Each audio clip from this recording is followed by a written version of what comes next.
Neymar prie Zidane de rejeter Paris. Les chances de Zidane d'être sur le banc du Paris Saint-Germain se sont envolées ce vendredi. Une bonne nouvelle pour certains observateurs qui pensent que l'auréole de Zizou va redonner un bon moral dans le vestiaire parisien.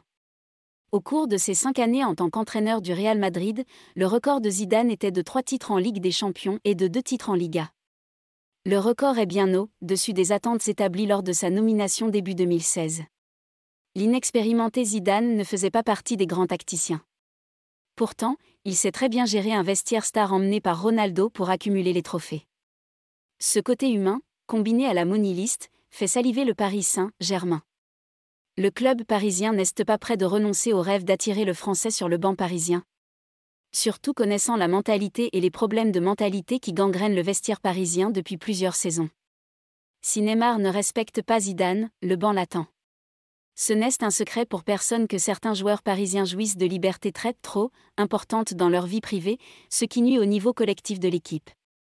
On pense bien sûr à Neymar, dont le sens de la fête n'était pas à la hauteur des exigences du top. Depuis son arrivée à l'été 2017, Neymar s'est aggravé auprès des observateurs, des supporters et de l'intérieur du Paris Saint-Germain au fil du temps. Il incarne parfaitement ce qui manque aux Parisiens pour améliorer la C1 et ce qui doit changer cet été, avec Luis Campos et Zidane. Ludovic Joly ravi de l'arrivée de Zidane dans l'émission Roten Lee de RMC.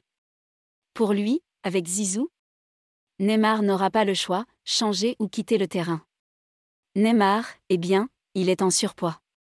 Il va venir ici avec un nouvel entraîneur comme Zidane et je vous dis qu'il va se rattraper tout de suite. Et il y aura des règles. S'il ne veut pas courir, Zidane, le mettra sur le banc.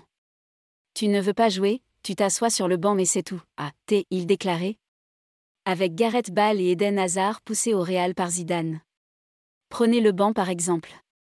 Et, comme le rappellent ses adjoints Lionel Charbonnier et Emmanuel Petit, le Real Madrid peut gagner la nouvelle Ligue des Champions sans eux.